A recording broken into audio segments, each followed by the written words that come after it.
عزیزان گرامی، سیرت کی ضرورت اور اہمیت کے تعلق سے ہم لوگ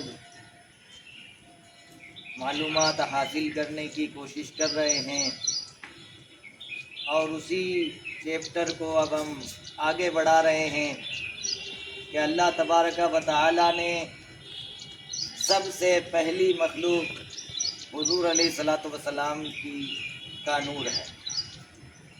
اللہ تبارک و تعالیٰ کی سب سے پہلی مخلوق حضور علیہ الصلاۃ والسلام کا نور ہے کہ اللہ کے حبیب صلی اللہ علیہ وسلم ارشاد فرماتے ہیں، اول ما خلق اللہ نوری، سب سے پہلے جسے اللہ نے پیدا کیا وہ میرا نور ہے۔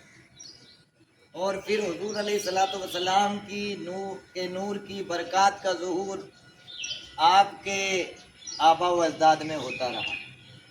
سیدنا آدم علیہ الصلاۃ والسلام کا مجسمہ جب تیار ہوا اور پھر آپ کا نور مبارک سیدنا آدم علیہ الصلاۃ والسلام کی پیشانی میں جگمگایا تو اس کے ثمرات سیدنا آدم علیہ الصلاۃ والسلام پر ظاہر ہوئے، اور پھر اسی طرح یہ اصلاب طاہرہ اور ارحام طیبہ سے منتقل ہوتا رہا۔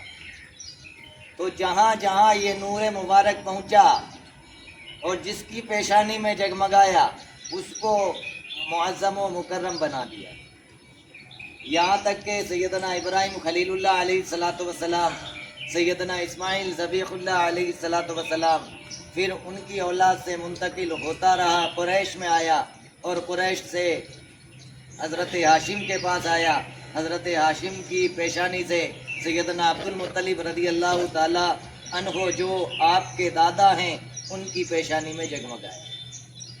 یہ نور جہاں بھی منتقل ہوا اس کی برکات ظاہر ہوئیں۔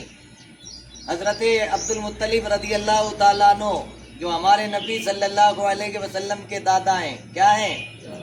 ہمارے نبی صلی اللہ علیہ وسلم کے دادا کا نام کیا ہے؟ حضرت خاندان کا نام بنی ہاشم۔ حضور علیہ الصلاۃ والسلام کے خاندان کا نام کیا ہے؟ بنی ہاشم۔ اور پورے طور پر جو بڑا خاندان جو ہوتا ہے اسے قبیلے کا نام کیا ہے؟ قریش۔ اس لیے حضور علیہ الصلاۃ والسلام مطلبی بھی ہیں، قریشی بھی ہیں، ہاشمی بھی ہیں۔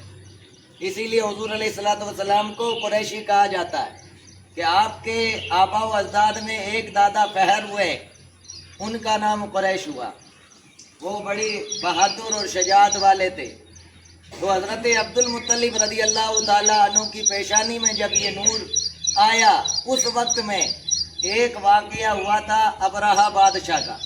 کس کا ہوا تھا؟ اس نے کیا کیا تھا ارادہ کہ کعبے کو گرا دے گا۔ کعبے کے لیے اس نے ناپاک سازش کی تھی، حرکت کی تھی، اور اس نے سوچا کہ عبد المطلب اس کو بچانے کے لیے آئیں گے، تو اس لیے سیدنا عبد المطلب رضی اللہ تعالیٰ عنہ کے اونٹ بھی اس کے فوجیوں نے چرائے۔ سیدنا عبد المطلب رضی اللہ تعالیٰ عنہ کی پیشانی میں نور محمدی صلی اللہ علیہ وسلم چمک رہا تھا، اور حضرت عبد المطلب رضی اللہ تعالیٰ عنہ پہنچے ابرہہ بادشاہ کے پاس۔ تو ابرہہ کی حالت یہ تھی کہ وہ کسی کو اپنے ہمسر نہیں بچاتا تھا، اپنے برابر نہیں سمجھتا تھا، لیکن نور محمدی کی برکات کا ظہور ہوا کہ ابرہہ بادشاہ نے حضرت عبد المطلب کو اپنے پاس میں بٹھایا اور خود تخت رواں سے اتر کر کے نیچے آ گئے زمین پر۔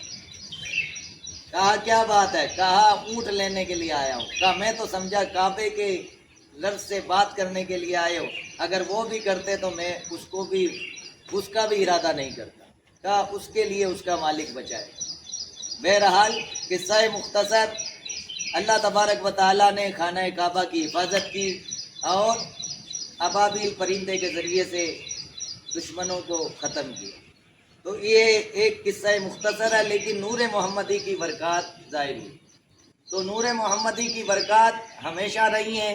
حضور علیہ الصلاۃ والسلام بشری جامہ جب پہن کر کے اس دنیا میں نہیں آئے اس سے پہلے بھی نور محمدی کی برکات رہی، آگے انشاءاللہ کل بتایا جائے گا۔ استغفر اللہ ربی من کل ذنب و